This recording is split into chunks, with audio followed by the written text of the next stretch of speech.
Al escuchar a su criada cantar aquella melodía, el príncipe quedó paralizado. Era la misma canción que su amada solía cantar antes de desaparecer hace 15 años.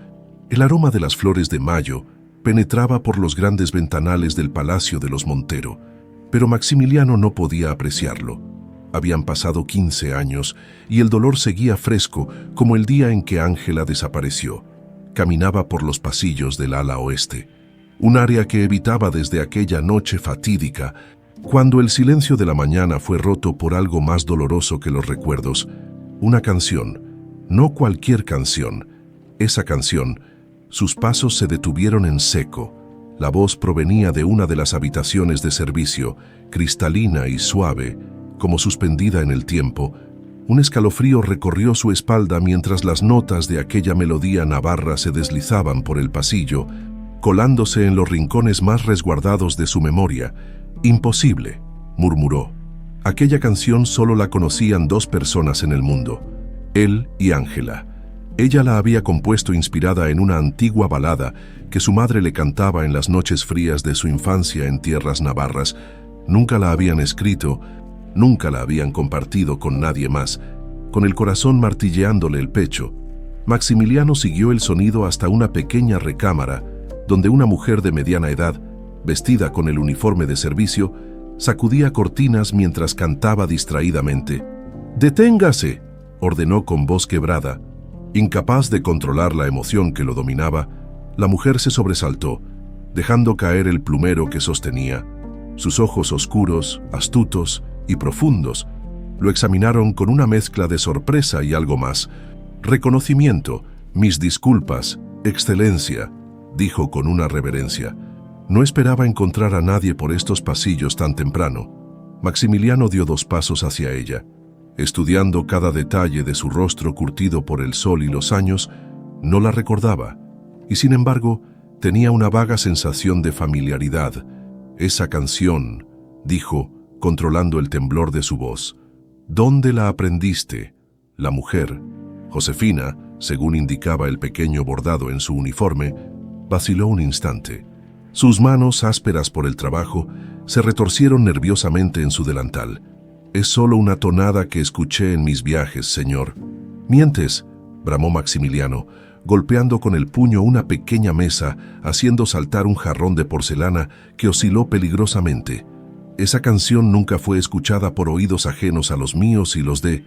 No pudo terminar la frase. 15 años y todavía le costaba pronunciar su nombre en voz alta. Algo cambió en la expresión de Josefina. Una determinación repentina ensombreció su mirada, y por un momento, Maximiliano vio en ella a una mujer muy diferente a la simple criada que aparentaba ser. «La aprendí sirviendo a una monja». «Excelencia», dijo finalmente con voz firme pero baja. «Una mujer que no recuerda su pasado, pero que la canta cada noche mientras mira hacia el mar, como esperando que alguien la escuche al otro lado del océano». El mundo se detuvo para Maximiliano. El aire abandonó sus pulmones y tuvo que sostenerse del marco de la puerta para no caer. «¿Dónde?», logró preguntar casi sin voz. «En un convento en las afueras de Ciudad de México, en Nueva España». Los ojos de Maximiliano se llenaron de lágrimas contenidas durante demasiado tiempo. Ángela estaba viva, viva. «¿Desde cuándo sirves en este palacio?», preguntó, intentando ordenar sus pensamientos caóticos. «Regresé hace 3 días, señor. Serví aquí hace muchos años, pero me vi obligada a partir precipitadamente». Maximiliano clavó su mirada en ella. Un recuerdo distante comenzaba a formarse. Una mujer joven, siempre cerca de Ángela, su dama de compañía más cercana. «Tú eras su doncella», no era una pregunta. «La noche que desapareció». «Yo también fui atacada, Excelencia», respondió Josefina, levantando ligeramente el cabello en su sien para mostrar una cicatriz blanquecina, «pero logré escapar». Maximiliano la condujo hasta su despacho privado. Lejos de oídos curiosos, con cada paso el pasado resurreccionaba. Los recuerdos se agolpaban en su mente. Ángela en los jardines, Ángela riendo, Ángela cantando esa melodía mientras bordaba junto a la ventana. Una vez a solas, Josefina habló. Le contó cómo Vicente había orquestado el secuestro, cómo había descubierto el verdadero linaje de Ángela, la última descendiente de la Casa Real de Navarra. Le explicó que Ángela fue embarcada hacia las colonias, destinada a morir durante el viaje, pero sobrevivió al ataque, aunque perdió la memoria debido a un golpe en la cabeza. Lleva 15 años viviendo como la hermana María del Carmen, explicó Josefina. No recuerda nada de su vida anterior, solo fragmentos que aparecen en sus sueños, pero la canción nunca la olvidó. Maximiliano escuchaba, cada palabra un puñal y un bálsamo al mismo tiempo, pero entonces Josefina guardó silencio, como si dudara en continuar. «Hay algo más», dijo Maximiliano, intuyendo que la mujer retenía información. Josefina asintió lentamente. Sacando de entre sus ropas un pequeño medallón de oro, el corazón de Maximiliano dio un vuelco al reconocerlo. Era el que había regalado a Ángela la noche antes de su boda secreta, grabado con el símbolo real de Navarra en su interior. «Esto pertenece a Magnolia», dijo Josefina, «su hija, mi hija». El mundo volvió a detenerse para Maximiliano. Ángela estaba embarazada cuando desapareció. Nadie lo sabía, ni siquiera ella estaba segura. Nació en tierras americanas. La he criado como mi nieta estos 15 años, protegiéndola, esperando el momento adecuado para revelar la verdad. Maximiliano se derrumbó en su sillón. Abrumado, su mente era un torbellino de emociones, alegría, furia, esperanza, dolor. Había perdido a su amor, pero ahora descubría que estaba viva y que tenían una hija, pero su alivio duró poco. Josefina le advirtió que Vicente, ahora chambelán del rey enfermo, estaba acelerando sus planes para ascender al trono. El viejo monarca empeoraba día tras día, envenenado lentamente por la mano de Vicente. «¿Dónde está Magnolia ahora?», preguntó Maximiliano, poniéndose de pie con renovada determinación. «La dejé en un pueblo costero cerca de Veracruz, oculta con amigos de confianza», respondió Josefina, «pero no estará segura por mucho tiempo. Tiene 16 años y cada día se parece más a su madre. Además», dudó un momento, «lleva la marca de nacimiento de la Casa Real de Navarra en el hombro». Maximiliano caminó hasta la ventana, contemplando los jardines donde una vez había planeado un futuro junto a Ángela. Ahora ese futuro, aunque transformado por el tiempo y el dolor, se volvía a ser posible. «Debemos actuar con rapidez y discreción», dijo volviéndose hacia Josefina. «Vicente no debe saber que conozco la verdad. Partiré hacia Nueva España de inmediato». «¿Y qué hay de su hermano, Excelencia?». La mirada de Maximiliano se endureció. «Tú mantendrás los ojos abiertos aquí.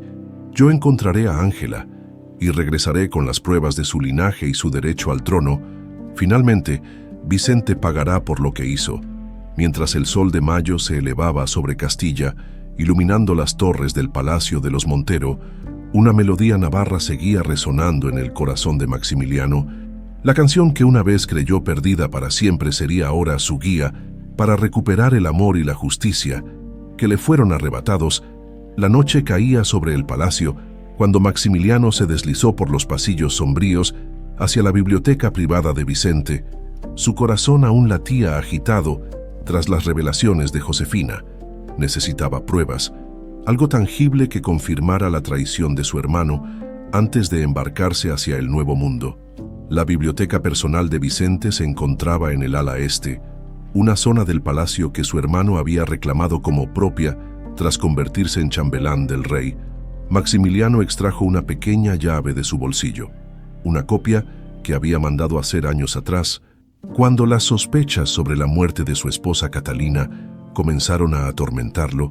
15 años, murmuró mientras introducía la llave en la cerradura. 15 años viviendo bajo el mismo techo que el hombre que me lo arrebató todo. La cerradura cedió con un suave clic. El interior estaba en penumbras. Apenas iluminado por la luz de la luna que se filtraba por los ventanales, Maximiliano encendió una pequeña lámpara de aceite que llevaba consigo, revelando estanterías repletas de libros, mapas y documentos. Vicente siempre había sido meticuloso, casi obsesivo con sus pertenencias. Si existían pruebas de su traición, estarían bien organizadas, posiblemente ocultas a simple vista. Maximiliano recorrió con los dedos los lomos de los libros, buscando alguna anomalía. Se detuvo frente a un volumen particularmente gastado, Genealogías reales de la península. Lo extrajo con cuidado y al abrirlo, descubrió que las páginas centrales habían sido cortadas, formando un compartimento secreto. En su interior encontró una pequeña llave de hierro que no reconoció. Continuó su búsqueda hasta dar con un cofre de madera oscura escondido tras una serie de mapas enrollados. La llave encajó perfectamente. Dentro del cofre, paquetes de cartas atadas con cintas descoloridas, documentos con sellos oficiales y un diario encuadernado en cuero negro. Maximiliano tomó el diario, reconociendo de inmediato la caligrafía precisa y angular de su hermano. Las primeras entradas databan de 20 años atrás, cuando ambos eran jóvenes. Con cada página que pasaba, el rostro de Maximiliano se ensombrecía más. El diario revelaba un odio que se remontaba a su infancia, un resentimiento alimentado por años de envidia y la certeza de Vicente de que él merecía ser el heredero. Se detuvo en una entrada fechada un mes antes de la desaparición de Ángela. Hoy confirmé mis sospechas. La campesina elevada a dama no es lo que aparenta. El medallón que lleva al cuello no es una simple baratija. Como todos creen, he consultado los antiguos registros y el símbolo coincide con el de la extinta Casa Real de Navarra. Si mis investigaciones son correctas, Ángela es la última descendiente de una línea que todos creían extinguida. Su unión con Maximiliano no solo amenaza mi posición por amor, sino por sangre, 2 derechos al trono en una sola alianza. Debo actuar antes de que sea demasiado tarde. Maximiliano apretó el diario entre sus manos temblorosas. Los recuerdos inundaron su mente, transportándolo 15 años atrás. Ángela reía mientras corría entre los árboles del huerto, su cabello castaño resplandeciendo bajo el sol de aquel verano. Maximiliano la perseguía, olvidando por completo que era el duque de Montero, heredero al trono de Castilla. Con ella, era simplemente un hombre enamorado. «Si me atrapas, te diré un secreto», gritó ella por encima del hombro, sus ojos brillando con picardía, cuando finalmente la alcanzó, rodeando su cintura con los brazos y haciéndola girar. Ambos cayeron sobre la hierba riendo. «He ganado, mi señora», dijo él rozando sus labios. «Ahora, ¿cuál es ese secreto que prometiste?». Ángela lo miró con una intensidad que lo estremeció, colocando la mano de él sobre su vientre. «Aún no estoy segura», susurró. «Pero creo que pronto seremos 3». El recuerdo se desvaneció, dejando un dolor agudo en su pecho. Nunca había sabido del embarazo de Ángela. La noche siguiente, ella había desaparecido y su mundo se había derrumbado. Regresó al diario, avanzando hasta las entradas posteriores a la desaparición. El plan funcionó mejor de lo esperado. La drogaron y la embarcaron anoche. Para cuando llegue a Nueva España, si es que sobrevive al viaje, su cuerpo estará en el fondo del océano. La carta falsa está lista para entregarla a Maximiliano. Su amada huyó con un comerciante hacia las Indias. Un final poco heroico para una princesa. El medallón nunca se encontrará y con él, cualquier prueba de su linaje desaparecerá para siempre. Maximiliano apretó los puños con tanta fuerza que sus nudillos se tornaron blancos. ¿Cuántas veces había releído aquella carta falsificada, intentando entender por qué Ángela lo habría abandonado? ¿Cuántas noches había pasado atormentado, imaginándola en brazos de otro hombre? Siguió leyendo, descubriendo que Vicente había orquestado también la muerte de Catalina, su esposa impuesta por razones políticas. Cuando ella comenzó a sospechar de sus planes, el diario confirmaba que ahora estaba envenenando lentamente al rey, preparando su ascenso al trono. Guardó el diario en su jubón y continuó revisando el cofre. Entre los documentos encontró uno particularmente revelador, un árbol genealógico de la Casa Real de Navarra, con la línea de sucesión trazada hasta Ángela. Al lado, notas detalladas sobre cómo esta casa había sido casi exterminada durante las guerras de sucesión y cómo la madre de Ángela, última heredera conocida, había ocultado su identidad casándose con un campesino para protegerse. También descubrió correspondencia con agentes en Nueva España y un nombre que se repetía: el convento de Santa María de los Ángeles. donde una monja sin memoria vivía desde hacía 15 años, protegida sin saberlo por la Madre Superiora, quien había recibido órdenes del anterior rey de Navarra de salvaguardar cualquier miembro superviviente de su casa. Maximiliano reunió los documentos más importantes y los ocultó entre sus ropas. Estaba a punto de cerrar el cofre cuando un último papel captó su atención, un mapa detallado de Ciudad de México, con el convento claramente marcado, y al lado, en la caligrafía de Vicente, una nota reciente: informes confirman presencia de joven similar a Ángela en Veracruz, enviar agentes para verificar inmediatamente. Un escalofrío recorrió su espina. Vicente había descubierto a Magnolia. Al salir de la biblioteca, Maximiliano se encontró cara a cara con su hermano en el pasillo. Vicente, con su habitual sonrisa calculadora, lo miró con curiosidad. «Noche de insomnio, hermano. Es raro verte en esta parte del palacio». «Solo estiraba las piernas», respondió Maximiliano, manteniendo una calma que no sentía. «El sueño me elude desde hace días». Vicente asintió, estudiándolo con sus ojos fríos. «Deberías descansar. El rey ha preguntado por ti hoy. Su salud se deteriora rápidamente y desea verte mañana». «Por supuesto», dijo Maximiliano. «Estaré con su majestad a primera hora». «Excelente», sonrió Vicente. «Es importante que la familia Montero permanezca unida en estos tiempos inciertos». Cuando Vicente se alejó, Maximiliano respiró profundamente. Debía actuar con rapidez, visitar al rey, organizar su viaje a Nueva España y advertir a Josefina sobre el peligro que corría Magnolia. Pero mientras caminaba hacia sus aposentos, una certeza brillaba en su corazón como una estrella en la noche más oscura. Ángela vivía y tenían una hija. Esta vez no fallaría en proteger a su familia. El sol apenas asomaba sobre el horizonte cuando Maximiliano embarcó en el puerto de Cádiz. Tras una breve visita al rey moribundo, había organizado su viaje bajo el pretexto de una misión diplomática urgente en Nueva España. Vicente no había ocultado su suspicacia, pero tampoco se había opuesto abiertamente.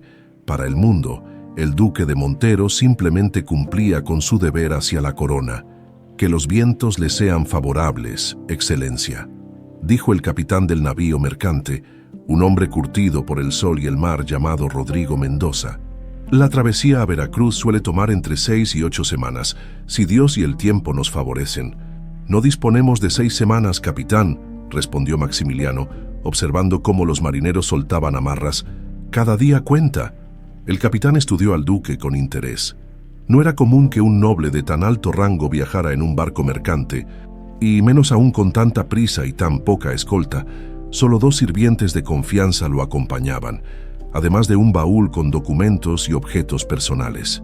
«Haremos lo posible, señor. Tengo órdenes de utilizar rutas menos transitadas para evitar encuentros indeseados». Maximiliano asintió. Josefina había arreglado el viaje con mercaderes de confianza, aquellos que en el pasado habían mantenido lealtad a la Casa de Navarra.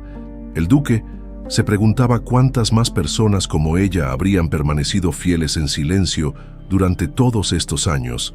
Mientras el barco se alejaba de la costa española, Maximiliano permaneció en cubierta, sintiendo cómo la distancia entre él y Ángela finalmente comenzaba a cortarse. Después de 15 años de separación, su mirada se perdió en el horizonte azul, imaginando a su hija, a esa joven que nunca había conocido. Los días en el mar se sucedieron con una monotonía apenas interrumpida por ocasionales bancos de niebla o avistamientos de delfines. Maximiliano pasaba las horas estudiando los documentos sustraídos de la biblioteca de Vicente, memorizando nombres, fechas y lugares. Entre ellos, un viejo pergamino narraba cómo la Casa Real de Navarra había sido traicionada durante las guerras de unificación y cómo los pocos sobrevivientes habían ocultado su identidad, dispersándose por toda España. La madre de Ángela murmuró para sí mismo, trazando con su dedo el árbol genealógico: «Doña Isabel de Beaumont, casada con un campesino llamado Tomás Jiménez». Recordaba vagamente a Ángela mencionando a sus padres, su madre, una mujer de modales refinados que desentonaban con su humilde condición, y su padre, un sencillo agricultor que había fallecido cuando ella era niña. Nunca había sospechado que bajo aquella historia se ocultaba el último vestigio de una dinastía real. Una tarde, mientras releía una carta escrita por Vicente a uno de sus espías en Nueva España, el capitán Mendoza se acercó con expresión preocupada. «Excelencia, el vigía ha avistado velas en el horizonte, un galeón que parece seguir nuestro rumbo desde hace 2 días». Maximiliano guardó rápidamente los documentos. «¿Piratas? No lo creo, señor. Su estructura parece española y navega bajo nuestro pabellón. Sin embargo, sí, capitán, no es común encontrar naves en esta ruta. La elegimos precisamente por su escaso tráfico». Maximiliano sintió un escalofrío. Vicente era demasiado inteligente para intentar detenerlo abiertamente. Si quería eliminarlo, lo haría lejos de miradas indiscretas, en medio del océano donde su cuerpo jamás sería encontrado. «¿Qué propone, capitán?» «Hay una tormenta formándose al norte. Normalmente la evitaríamos, pero si nos adentramos en ella, quizás logremos perder a nuestro perseguidor y sobrevivir para contarlo». Mendoza sonrió, mostrando una dentadura sorprendentemente completa para un hombre de mar. «He navegado por estas aguas durante 30 años, Excelencia. Conozco las tormentas del Atlántico como conozco el rostro de mi esposa». Maximiliano asintió. «Confío en su experiencia, capitán, hagámoslo». La tormenta resultó ser más violenta de lo que cualquiera había anticipado. Olas monstruosas se elevaban como montañas líquidas, amenazando con partir el navío en 2. La lluvia caía horizontal, impulsada por vientos que aullaban como almas en pena. Maximiliano, amarrado a un mástil para evitar ser arrastrado por las aguas, pensaba en Ángela, en Magnolia, en todo lo que podría perder si el mar decidía reclamarlo. «¡Cuidado!», gritó alguien entre el rugido de la tormenta. Una ola gigantesca se alzó sobre la cubierta, arrasando con todo a su paso. Maximiliano sintió que las cuerdas que lo sostenían cedían. Por un instante terrible, su cuerpo flotó en el aire antes de ser golpeado contra la cubierta con una fuerza brutal. El sabor metálico de la sangre llenó su boca mientras luchaba por aferrarse a cualquier cosa que lo mantuviera a bordo. Entonces, entre la confusión y el caos, una visión lo atravesó como un relámpago. Ángela, joven y radiante, cantando aquella melodía mientras tejía junto a la ventana del palacio. A su lado, una joven que era su vivo retrato sonreía, uniéndose al canto con una voz idéntica. «No moriré aquí», murmuró Maximiliano, arrastrándose hacia un cabo suelto. «No cuando estoy tan cerca de encontrarlas». La tormenta continuó azotando el navío durante toda la noche. Al amanecer, el cielo comenzó a despejarse, revelando un mar aún agitado pero menos amenazante. Maximiliano, empapado y golpeado, se incorporó para descubrir que habían sobrevivido, aunque con daños considerables en el velamen y parte de la cubierta. «¿El otro barco?», preguntó a Mendoza, quien inspeccionaba los daños con expresión grave. «Desapareció en la tormenta, Excelencia. Quizás tuvo menos suerte que nosotros, o tal vez decidió abandonar la persecución». «¿Cuánto nos retrasará esto?» «Varios días». «Me temo. Necesitamos reparaciones para continuar». Maximiliano contempló el horizonte, consciente de que cada día perdido era una ventaja para Vicente. ¿Habría descubierto ya a Magnolia? ¿Estaría en peligro su hija mientras él luchaba contra los elementos? «Capitán», dijo finalmente, «si doblamos la paga de sus hombres, ¿podrían trabajar día y noche para acelerar las reparaciones?» Mendoza sonrió. «Por el doble mis hombres repararían este barco incluso bajo el agua, Excelencia». Mientras tanto, a miles de kilómetros de distancia, Vicente recorría los pasillos del palacio con paso frenético. El mensaje recién llegado confirmaba sus peores temores. Su espía en Cádiz informaba que Maximiliano había zarpado hacia Nueva España. «Imposible», murmuró, arrugando el papel en su puño. «¿Cómo pudo descubrirlo?» La respuesta llegó en forma de una revelación súbita. La nueva criada, aquella mujer de mediana edad que había comenzado a trabajar en el palacio hacía apenas unos días, la había visto conversar con Maximiliano la mañana antes de su partida. «Josefina», pronunció el nombre como una maldición. «La doncella de Ángela». Vicente se dirigió hacia los aposentos de la servidumbre, pero Josefina ya no estaba allí, había desaparecido del palacio sin dejar rastro.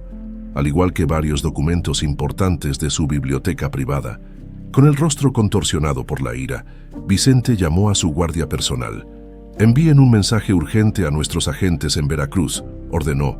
«La chica debe ser localizada y traída a Palacio antes de que Maximiliano pueda encontrarla». Mientras tanto, en las profundidades del Atlántico, el navío de Maximiliano avanzaba con determinación hacia el Nuevo Mundo, impulsado por vientos favorables y la inquebrantable voluntad de su pasajero de recuperar lo que le había sido arrebatado 15 años atrás. El convento de Santa María de los Ángeles se alzaba en una colina a las afueras de Ciudad de México, sus muros blancos resplandeciendo bajo el sol de la tarde. Maximiliano, agotado tras el largo viaje y el penoso trayecto desde Veracruz, observaba la edificación sintiendo cómo su corazón se aceleraba. Después de 15 años, estaba a solo unos pasos de Ángela. «Este lugar ha sido refugio para muchas almas perdidas», explicó Fray Domingo, el sacerdote que lo había guiado desde la ciudad. «Las hermanas son conocidas por su dedicación a los enfermos y desamparados». Maximiliano asintió, incapaz de articular palabra. ¿Cómo reaccionaría Ángela al verlo? ¿Lo reconocería a pesar de haber perdido la memoria? Las preguntas se agolpaban en su mente mientras cruzaban el modesto portal del convento. En el patio interior, varias monjas trabajaban en un pequeño huerto medicinal. El aire estaba impregnado del aroma de hierbas y flores. Fray Domingo lo condujo hacia una mujer mayor que supervisaba la labor.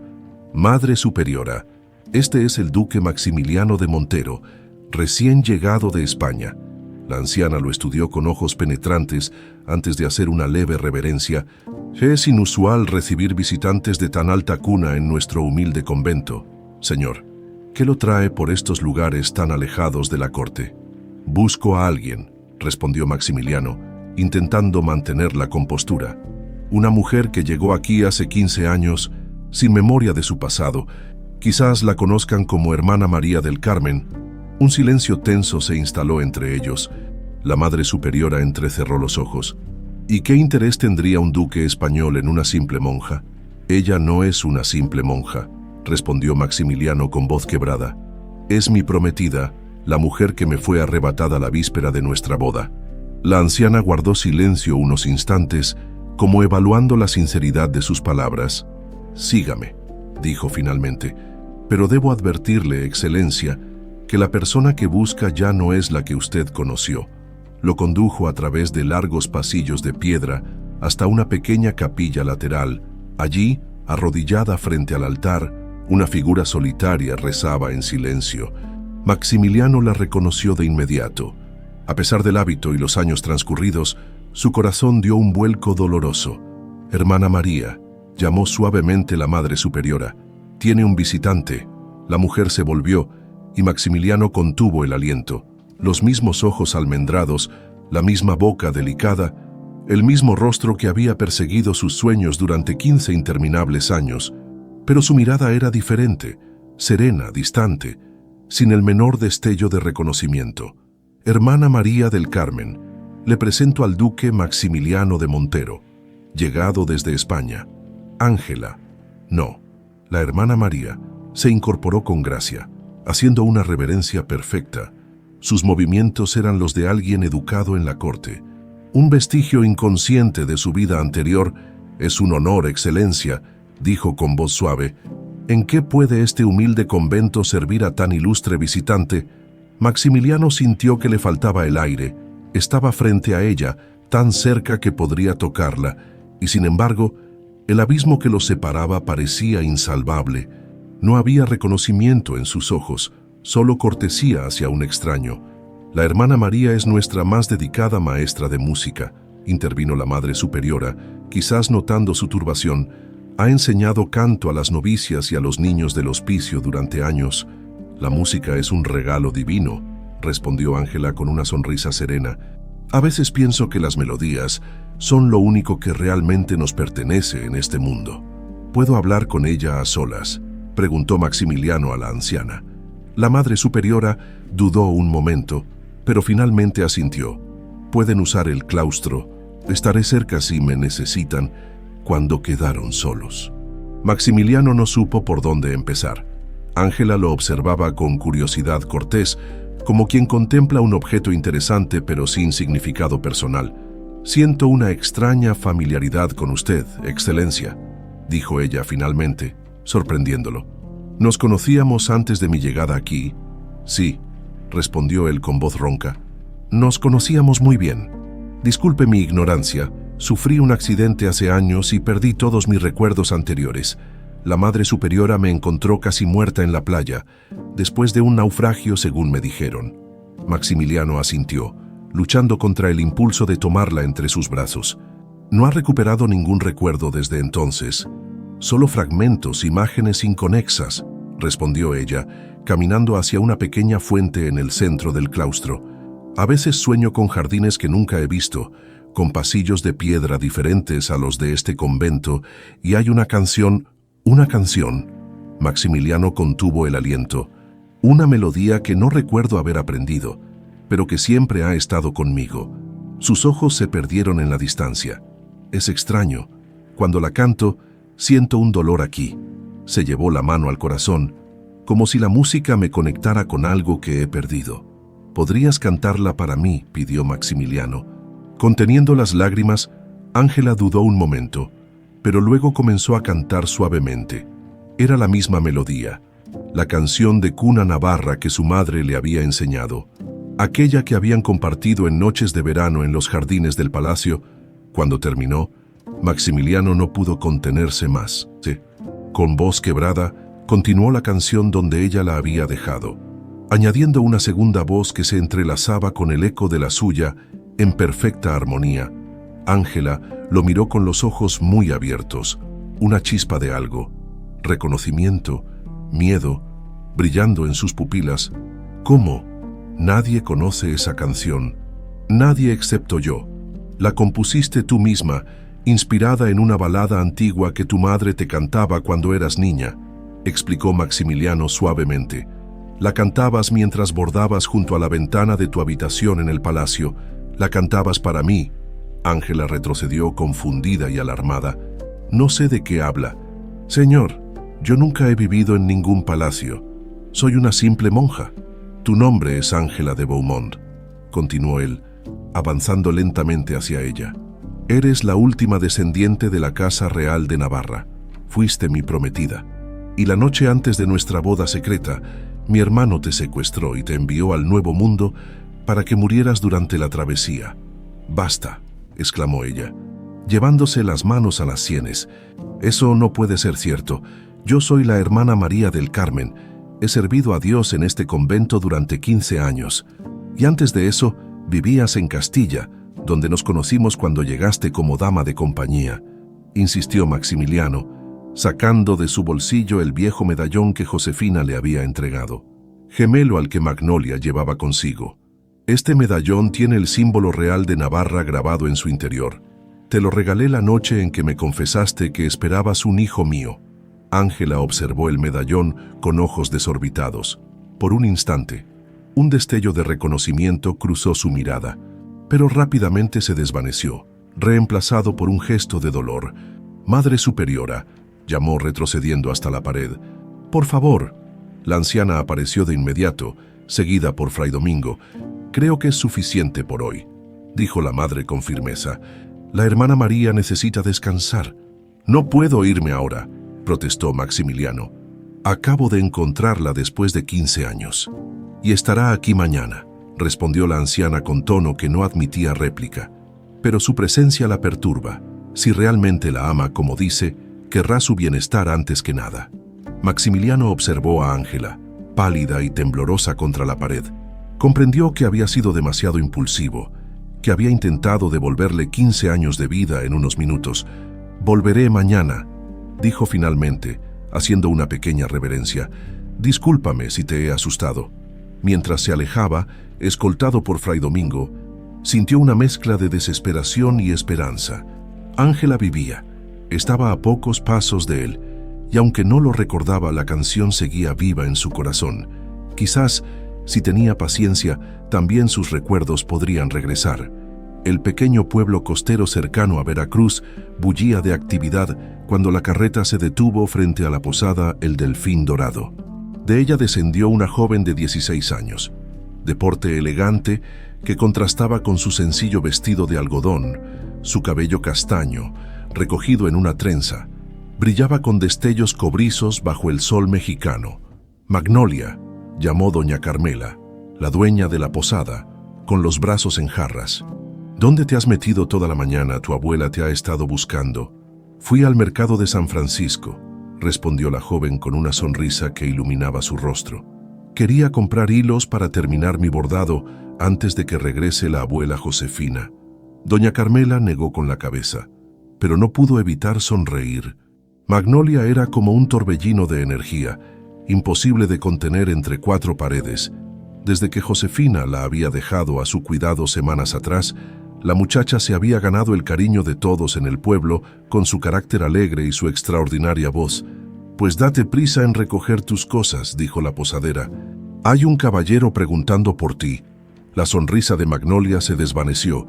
Su abuela le había advertido sobre extraños que preguntaran por ella. ¿Qué clase de caballero? Un español muy elegante. Dice que viene de parte de don Miguel, el mercader amigo de tu abuela. Magnolia se relajó ligeramente. Don Miguel era el contacto que Josefina había mencionado, quien les enviaría noticias desde España. Sin embargo, algo en su instinto le advirtió que mantuviera la guardia alta. Entró a la posada y vio al hombre sentado en una mesa del rincón. Vestía ropas finas pero discretas, y su rostro afilado mostraba una sonrisa que no alcanzaba sus ojos. «Señorita Magnolia», dijo el hombre poniéndose de pie, «soy Rodrigo Vega, enviado de don Miguel de Vargas.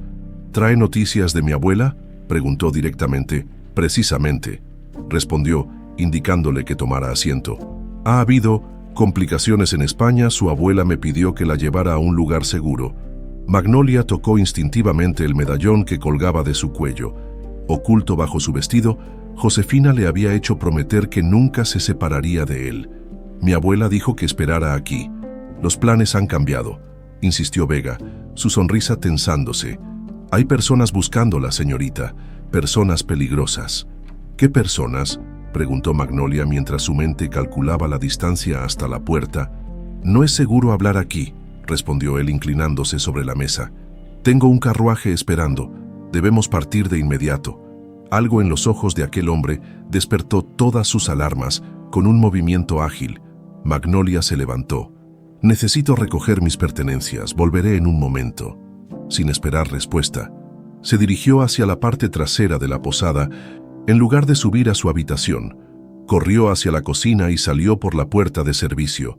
Horas más tarde, Magnolia se ocultaba en la casa de Teresa, una anciana curandera que vivía en las afueras del pueblo. Desde la ventana, observaba el camino, donde varios hombres a caballo pasaban con antorchas buscándola. «No te preocupes, niña», dijo Teresa, colocando una taza de té humeante entre sus manos. «Nadie pensará en buscar a la nieta de Josefina en casa de una vieja como yo». «¿Cómo sabías?», comenzó Magnolia. «Tu abuela y yo somos viejas amigas», sonrió la anciana. «Ambas servimos a la misma casa hace muchos años». «¿La casa de Navarra?», preguntó Magnolia en voz baja. Teresa la miró con sorpresa. «Veo que Josefina finalmente te ha contado algo sobre tu origen». «Solo fragmentos», confesó la joven. «Sé que mi madre era alguien importante y que mi padre también. Sé que estamos en peligro, aunque nunca entendí por qué. Porque llevas la sangre de dos linajes reales en tus venas, niña. En el medallón que cuelga de tu cuello está la prueba de uno de ellos». Magnolia sacó el medallón, observando por milésima vez las intrincadas marcas grabadas en su interior. «Mi abuela dijo que esto conecta a mi madre conmigo, aunque ella no sepa de mi existencia. Y también te conecta con tu padre», añadió Teresa, «aunque él no supiera de la tuya hasta ahora». Magnolia levantó la mirada, sorprendida. «¿Mi padre está vivo? ¿Sabe de mí?» «Josefina regresó a España precisamente para contarle la verdad», explicó Teresa. «Y si mis informantes no se equivocan, él ya está en camino hacia aquí». Un rayo de esperanza iluminó el rostro de Magnolia. pero rápidamente se desvaneció cuando gritos y el resplandor de antorchas se acercaron a la cabaña. «¡Nos han encontrado!», susurró, aterrada. Teresa se movió con sorprendente agilidad hacia una trampilla oculta bajo una alfombra. «Baja y no hagas ruido», ordenó. «Pase lo que pase, no salgas hasta que yo te llame». En el palacio de los Montero, Vicente recorría su despacho como un animal enjaulado. El mensajero frente a él, sudoroso y nervioso, acababa de entregarle noticias que habían desatado su furia. «¿Cómo que la perdieron?», rugió, golpeando la mesa con el puño. «Es una simple campesina en un pueblo insignificante. Señor, la chica parece conocer el terreno mejor que nuestros hombres», explicó el mensajero. «Además, los lugareños la protegen. Nadie quiere hablar». Vicente se detuvo, respirando profundamente para calmarse. El pánico inicial al descubrir que Maximiliano sabía la verdad había dado paso a un plan calculado. Si no podía impedir que su hermano encontrara a Ángela, al menos tendría a la hija como moneda de cambio. «Tráiganla», ordenó con voz fría. «No me importa cómo lo hagan, pero quiero a esa chica en este palacio antes de que Maximiliano regrese de Nueva España». «Señor, ¿puedo preguntar por qué es tan importante esta joven?», se atrevió a cuestionar el mensajero. Vicente lo miró con desprecio. «Porque es la última pieza de un juego que comenzó antes de que ella naciera», respondió, «y porque se parece tanto a su madre que causará una conmoción en la corte». 3 días después, Magnolia fue capturada mientras intentaba escapar hacia el interior en una carreta de mercaderes. A pesar de su resistencia, fue embarcada en una nave que zarpó inmediatamente hacia España. Durante la travesía, mantuvo una dignidad silenciosa que desconcertaba a sus captores. Pasaba horas junto a la borda, cantando quedamente aquella extraña melodía que su abuela le había enseñado, como si confiara en que el viento llevaría su voz hacia quienes pudieran rescatarla. «Canta muy bonito, señorita», comentó uno de los guardias menos severo que los demás. «¿De dónde es esa canción?». «De Navarra», respondió ella, tocando instintivamente su medallón oculto. «Es una nana muy antigua. Nunca había oído nada parecido», confesó el hombre. «Me recuerda a las montañas, aunque nunca he estado allí». Magnolia sonrió levemente. Era el poder de aquella melodía, evocar un hogar que nunca se había conocido. «¿A dónde me llevan exactamente?», preguntó, aprovechando el momento de cercanía. «Al Palacio de los Montero», respondió el guardia bajando la voz.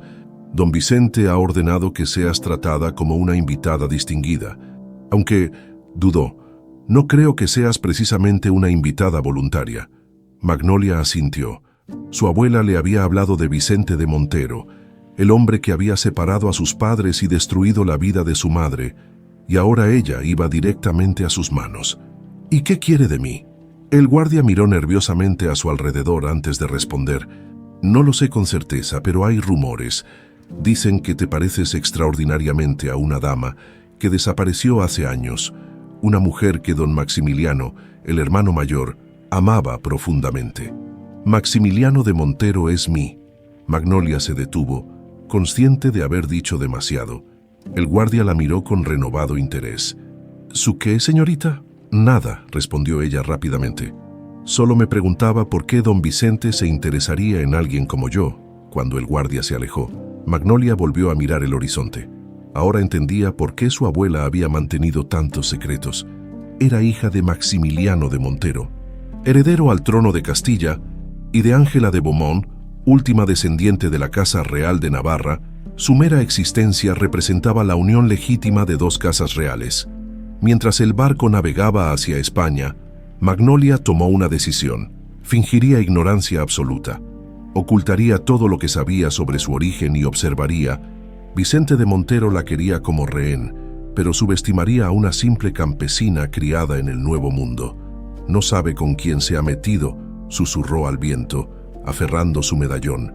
«La sangre de Navarra y Castilla corre por mis venas», y continuó cantando la melodía ancestral, más fuerte esta vez. Como un desafío lanzado a través del océano que separaba a su familia, la biblioteca del convento de Santa María de los Ángeles era pequeña, pero sorprendentemente bien surtida. Entre sus anaqueles de madera oscura se alineaban tomos de teología medicina y música, algunos tan antiguos que sus páginas amarillentas amenazaban con desintegrarse al tacto. Maximiliano pasaba allí largas horas cada día. Desde su encuentro inicial con Ángela, la Madre Superiora, tras evaluar sus intenciones, le había permitido quedarse en una hospedería cercana y visitar el convento diariamente, siempre bajo su atenta supervisión. Su historia parece sincera, le había dicho la anciana, pero la hermana María es parte de nuestra comunidad ahora. Su bienestar es mi prioridad. Esa mañana, mientras revisaba antiguos registros del convento, Maximiliano descubrió algo intrigante: la llegada de varios baúles de documentos desde España, coincidiendo aproximadamente con el tiempo en que Ángela había sido encontrada en la playa. ¿Qué sabe usted de estos envíos?, preguntó a Fray Domingo, quien lo ayudaba en su investigación. El sacerdote ajustó sus anteojos, examinando el registro. Ah, sí, fueron enviados por un conde navarro poco antes de su muerte, documentos familiares que quería preservar de las guerras de sucesión. La Madre Superiora de aquel entonces los aceptó como favor a la corona de Navarra, con quien este convento mantenía lazos antiguos. ¿Navarra? El interés de Maximiliano se intensificó. ¿Dónde están esos documentos ahora? En la cámara de archivo, respondió el fraile. Una habitación sellada bajo la capilla. Pocos tienen acceso. Necesito verlos, insistió Maximiliano. Podrían contener pruebas cruciales sobre el linaje de Ang, de la hermana María. Fray Domingo pareció dudar, pero finalmente asintió. Hablaré con la Madre Superiora. Mientras tanto, quizás quiera hablar con la hermana María. Está en el jardín medicinal. Ángela podaba cuidadosamente un arbusto de romero cuando percibió la presencia de Maximiliano. Durante los últimos días, había aceptado sus visitas con una mezcla de curiosidad y aprehensión. Algo en aquel extraño despertaba ecos dormidos en su interior, sensaciones que no lograba nombrar. «Buenos días, Excelencia», saludó sin volverse. «Buenos días, hermana», respondió él, aún inseguro sobre cómo dirigirse a ella. «¿Cómo supo que era yo?» Una leve sonrisa se dibujó en los labios de Ángela. Su paso es inconfundible, decidido pero contenido, como quien está acostumbrado a que otros se aparten a su camino, pero intenta no demostrarlo. Impresionante observación. En 15 años sin recuerdos propios, aprendí a leer a las personas, explicó ella. Finalmente volviéndose para mirarlo, es curioso. Con usted siento que puedo hablar con libertad, aunque apenas nos conocemos. Nos conocemos mejor de lo que crees, pensó Maximiliano, pero se limitó a sonreír. ¿Ha recordado algo nuevo? Fragmentos, respondió ella, retomando su tarea con las plantas. Anoche soñé con un jardín diferente a este, con fuentes de piedra tallada y rosales blancos alineados en terrazas. Había alguien conmigo, pero no podía ver su rostro. El corazón de Maximiliano dio un vuelco. Estaba describiendo los jardines del ala oeste del palacio, donde solían encontrarse en secreto. «Ese jardín existe», dijo suavemente, «en el Palacio de los Montero, en Castilla». Ángela lo miró con una mezcla de sorpresa y desconfianza. «¿Cómo podría yo conocer un lugar así? Viviste allí durante casi 2 años, como dama de compañía primero, y luego…» Se detuvo, temeroso de abrumarla nuevamente. «¿Y luego qué?», preguntó ella, dejando las tijeras de podar sobre la mesa de piedra. «Y luego, como la mujer que amaba», completó él, incapaz de contenerse, «la mujer con quien iba a casarme». Ángela cerró los ojos. Un destello de dolor cruzó su rostro, como si sus palabras hubieran activado algo en su interior. «Hay momentos en que siento como si viviera la vida equivocada», confesó con voz apenas audible, «como si esta paz que he encontrado en el convento fuera solo un refugio temporal de algo más grande y más doloroso». Maximiliano dio un paso hacia ella, pero se contuvo de tocarla. «No he venido a perturbar tu paz, sino a ofrecerte la verdad. Sea cual sea tu decisión después, la respetaré». Antes de que Ángela pudiera responder, la Madre Superiora apareció en el jardín. «Fray Domingo me ha informado de su solicitud, Excelencia», dijo con expresión grave. «Pueden acceder a los archivos, pero insisto en estar presente». La cámara bajo la capilla era fresca y sorprendentemente seca para estar bajo tierra. Antorchas en las paredes iluminaban estanterías repletas de pergaminos, libros antiguos y documentos cuidadosamente preservados. «Los baúles de Navarra están en aquel rincón», indicó la Madre Superiora, señalando 3 arcones de madera oscura con el emblema real de Navarra tallado en sus tapas. Maximiliano y Ángela se acercaron con reverencia. El duque notó que ella observaba el emblema con una expresión extraña, como si lo reconociera subconscientemente. «Es el mismo símbolo que está en tu medallón», dijo él suavemente. «¿Mi medallón?», preguntó ella confundida. «El que llevabas cuando desapareciste», explicó, mostrándole el que había traído consigo, idéntico al que nuestra hija lleva ahora. Ángela tocó el medallón con dedos temblorosos, pero no dijo nada. Su mirada estaba fija en los baúles. Con ayuda de Fray Domingo, abrieron el primero. Contenía principalmente registros genealógicos, árboles familiares cuidadosamente trazados en pergaminos. Maximiliano los examinó con avidez hasta encontrar lo que buscaba: la línea de sucesión de la Casa Real de Navarra, que descendía hasta Isabel de Beaumont y terminaba con una sola hija, Ángela. «Aquí está», dijo, mostrándole el documento. «Tu madre era Isabel de Beaumont, última heredera conocida del trono de Navarra. Se casó con un campesino llamado Tomás Jiménez para ocultar su identidad durante las persecuciones». Ángela estudió el pergamino con expresión indescifrable. «Recuerdo a mi madre cantándome», murmuró. «Su voz era como la mía, pero más rica, más nostálgica». El segundo baúl contenía documentos legales, tratados antiguos y correspondencia entre la Casa Real de Navarra y otros reinos, incluida Castilla, pero fue en el tercer baúl donde encontraron el hallazgo más importante: un antiguo tratado de unificación, propuesto generaciones atrás pero nunca ejecutado. Maximiliano lo leyó con creciente excitación. Este documento propone la unificación legítima de Castilla y Navarra a través del matrimonio de sus herederos, reconociendo igualdad de derechos y preservando las tradiciones de ambos reinos, explicó. Fue redactado después de años de guerra como solución pacífica, pero nunca se concretó porque la línea sucesoria de Navarra aparentemente se extinguió. «Pero no se extinguió», intervino la Madre Superiora.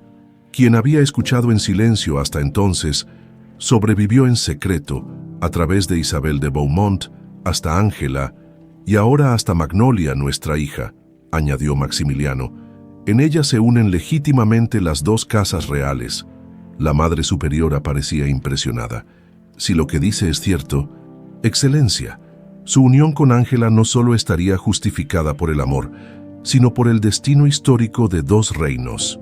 Mientras ellos hablaban, Ángela había abierto un pequeño cofre que estaba en el fondo del tercer baúl.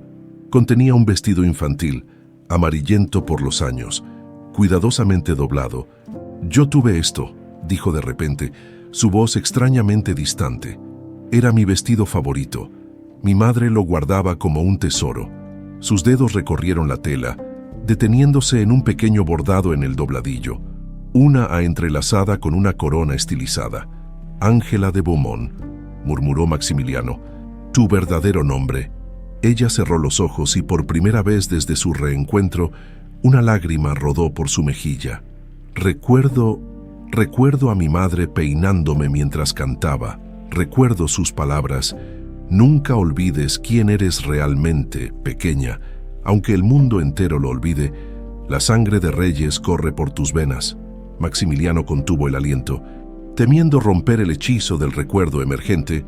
«La melodía», continuó ella con voz entrecortada. «La canción era nuestra contraseña secreta. Solo aquellos de sangre real de Navarra la conocían. Y se la enseñaste a mí», añadió Maximiliano suavemente. Ángela abrió los ojos mirándolo con una nueva luz.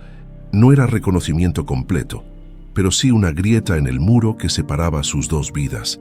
«¿Tenemos una hija?», preguntó, como si probara las palabras. «Sí», respondió él, sacando de su bolsillo un pequeño retrato en miniatura que Josefina le había entregado antes de partir. «Se llama Magnolia. Tiene 16 años y es tu vivo retrato». Ángela tomó el retrato con manos temblorosas. Una nueva lágrima cayó sobre el cristal que protegía la imagen de la joven. ¿Dónde está ella ahora? La pregunta quedó suspendida en el aire cuando Fray Domingo entró precipitadamente en la cámara.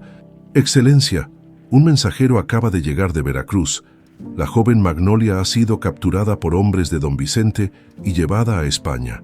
Maximiliano palideció. Su peor temor se había hecho realidad. «Debemos partir de inmediato», dijo, volviéndose hacia Ángela. «Nuestra hija está en peligro». Para su sorpresa, Ángela se irguió con una determinación que no había mostrado hasta entonces. En ese momento, a pesar del hábito y los años de separación, Maximiliano vislumbró a la mujer que había amado. «Iré contigo», dijo simplemente. «No recuerdo todo nuestro pasado, pero sé que debo proteger a mi hija». Mientras salían de la cámara, llevando consigo los documentos más importantes como prueba, Ángela se detuvo un instante y tomó el pequeño vestido de su infancia para recordar quién soy realmente. Murmuró: «Mientras mi memoria regresa». El palacio de los Montero resplandecía bajo el sol de la tarde, cuando Magnolia descendió del carruaje que la había traído desde el puerto. Después de semanas de viaje, se encontraba finalmente en España, en el corazón del poder que había separado a sus padres y cambiado su destino antes de nacer.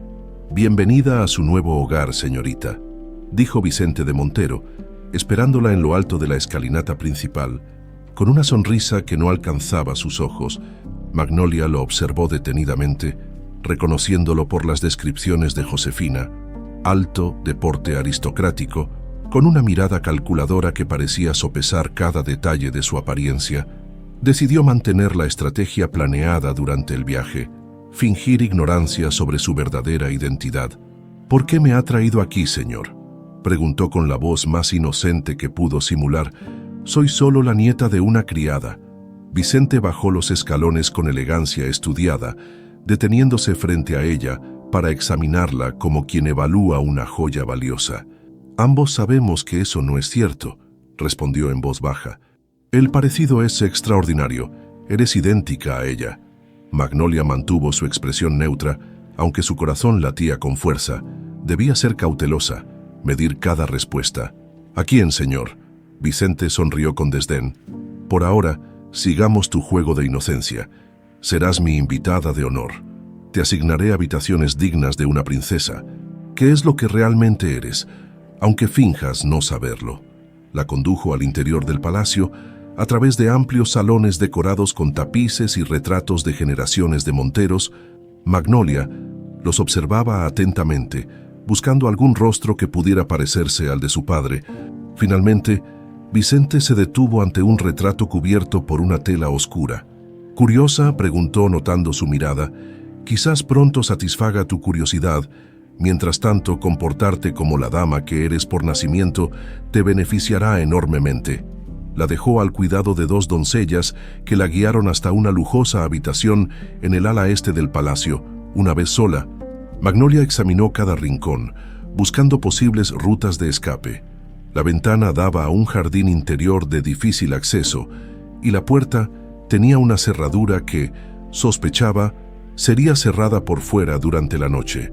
«Una jaula dorada», murmuró, tocando las finas cortinas de seda. Su mirada se detuvo en un pequeño secreter de madera labrada. Lo abrió y encontró papel, pluma y tinta. Al menos podría escribir, aunque dudaba que le permitieran enviar mensajes.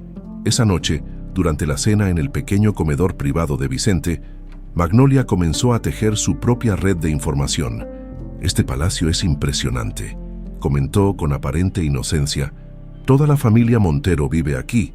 Mi hermano Maximiliano, el duque, se encuentra en viaje diplomático», respondió Vicente, estudiándola sobre el borde de su copa de vino. «Y nuestro tío, el rey, reside en el Palacio Real, aunque su salud está deteriorándose rápidamente». «Lamento oírlo», dijo Magnolia, notando cómo un sirviente joven tras ella se tensaba ligeramente al mencionar al rey. «No hay médicos que puedan ayudarlo. Los mejores de España lo atienden», respondió Vicente con un gesto displicente. «Pero a veces, ni siquiera la medicina puede detener lo inevitable». La cena continuó con conversaciones superficiales, mientras Magnolia observaba a los sirvientes. identificando en sus expresiones quiénes parecían leales a Vicente y quiénes mostraban signos de descontento. Cuando regresó a su habitación, encontró a una joven doncella acomodando las sábanas de su cama. La muchacha, de aproximadamente su edad, se sobresaltó al verla. «Disculpe, señorita, ya me retiraba». «¿Cómo te llamas?», preguntó Magnolia con amabilidad. «Isabel, señorita», respondió la joven bajando la mirada. «Isabel», repitió Magnolia, recordando que su abuela materna se había llamado así. «Hace mucho que sirves en este palacio». «Desde niña, señorita, mi madre también sirve aquí, en las cocinas». Magnolia se acercó notando que la joven llevaba un pequeño prendedor con un diseño que le resultaba familiar, una estilización del emblema de Navarra. «Bonito prendedor», comentó casualmente. Isabel tocó el broche con expresión nerviosa. «Era de mi abuela, dice mamá, que viene de tierras navarras, de donde era nuestra familia antes de servir a los Montero». Una chispa de esperanza se encendió en Magnolia. Quizás no estaba tan sola como creía. «Isabel, ¿podrías hacerme un favor? Me gustaría papel y un poco más de tinta. Me calma escribir antes de dormir». La doncella asintió y regresó poco después con lo solicitado. Cuando estuvieron nuevamente a solas, Magnolia le mostró discretamente su medallón. «¿Reconoces este símbolo?».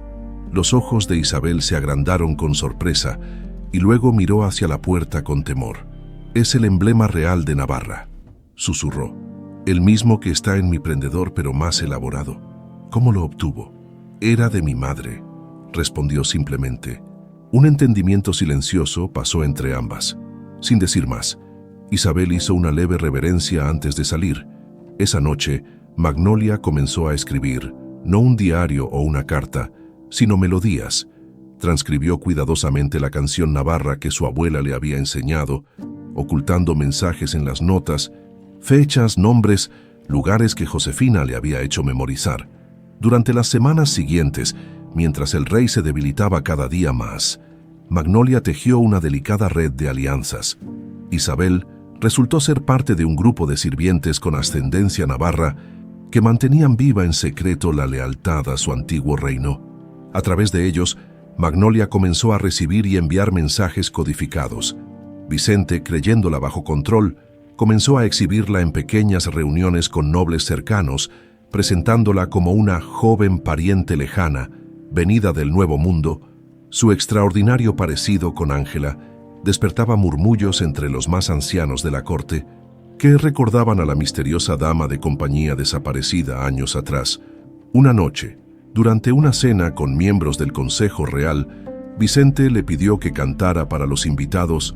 «He oído que tienes una voz excepcional», dijo, con un brillo peligroso en la mirada. «Quizás podrías deleitarnos con alguna melodía de tu tierra». Magnolia comprendió la trampa. Quería que cantara la canción navarra para confirmar sus sospechas sobre su linaje. En vez de negarse, decidió usar la oportunidad a su favor. «Con gusto, señor», respondió con una sonrisa serena, se acercó al pequeño clavicordio y comenzó a tocar. Pero en lugar de la canción ancestral, interpretó una melodía popular mexicana, mezclando hábilmente algunas notas de la canción navarra, tan sutiles que solo quien la conociera podría identificarlas. Entre los invitados, un anciano consejero inclinó la cabeza, escuchando con atención. Sus ojos se encontraron brevemente con los de Magnolia, y ella supo que había reconocido el mensaje oculto en la música. Al terminar, los aplausos fueron educados pero entusiastas. Vicente parecía decepcionado, pero no insistió. «Una interpretación encantadora», comentó el anciano consejero, acercándose a ella. «Me recuerda vagamente a una melodía que escuché hace muchos años en tierras del norte. Las canciones viajan más lejos que las personas». «Señor», respondió Magnolia con una leve inclinación. «Don Alonso de Zúñiga», se presentó el anciano, «consejero real desde los tiempos del padre de nuestro actual monarca». «Un honor conocerlo, don Alonso». Más tarde esa noche, Isabel le entregó discretamente una nota. «Don Alonso desea verla en la biblioteca antigua. Mañana al mediodía. Dice que tiene información sobre su padre». El corazón de Magnolia dio un vuelco. Su padre. ¿Acaso don Alonso sabía quién era ella realmente? Al día siguiente, Mientras Vicente asistía al lecho del rey moribundo, Magnolia se deslizó hacia la biblioteca antigua, guiada por Isabel. El anciano consejero la esperaba entre estanterías polvorientas. «Eres la viva imagen de tu madre», dijo sin preámbulos, «y tienes la misma habilidad para esconder mensajes en la música». «¿Conoció a mi madre?», preguntó Magnolia, abandonando toda pretensión de ignorancia. «Serví a la casa de Navarra antes que a Castilla», respondió el anciano. «Reconocería esa canción y ese rostro en cualquier parte del mundo». Le mostró entonces un pequeño libro oculto entre volúmenes más grandes.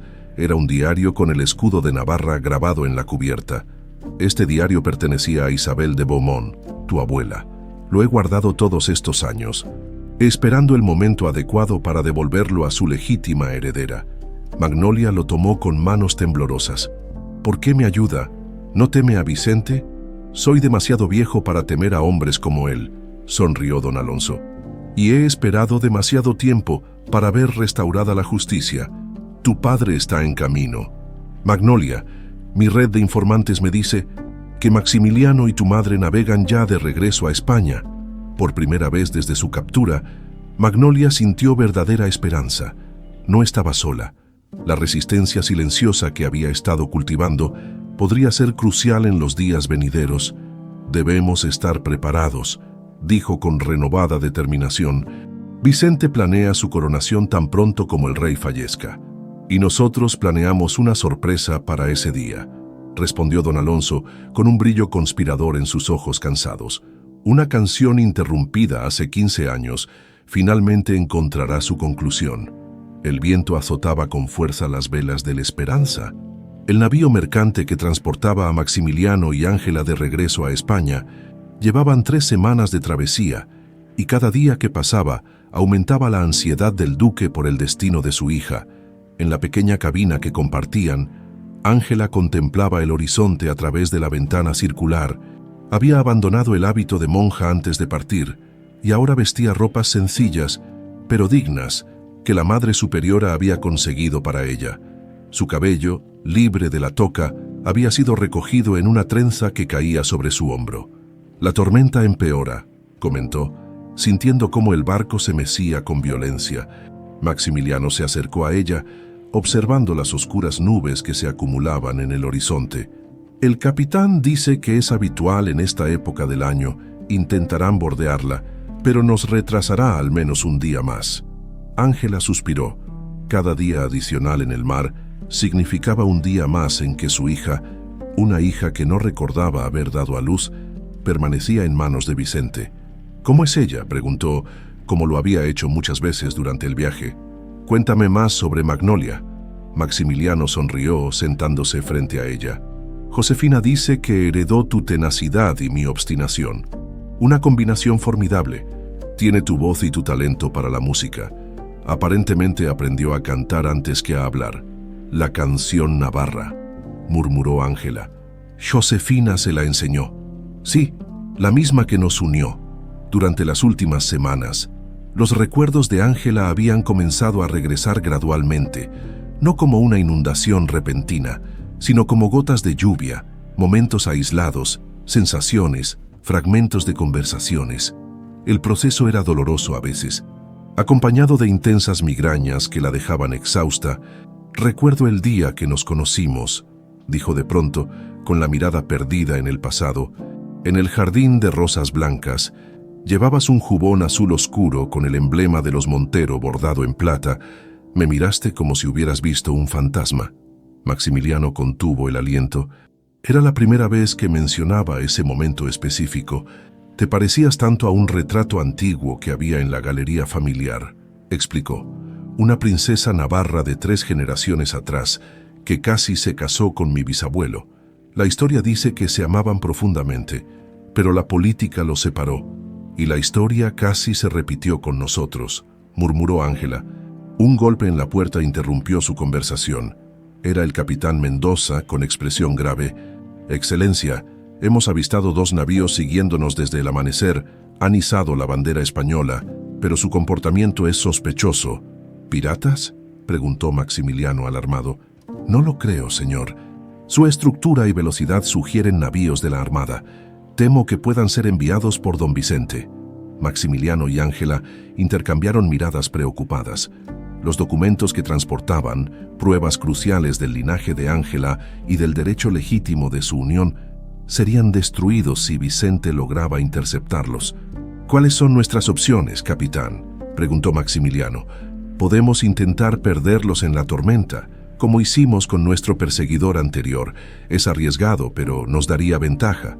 Y la alternativa, cambiar de rumbo hacia las Azores, pero eso nos retrasaría al menos una semana. No tenemos una semana, intervino Ángela con firmeza. Nuestra hija está en peligro y el rey moribundo debemos arriesgarnos con la tormenta. Maximiliano la miró con sorpresa y admiración.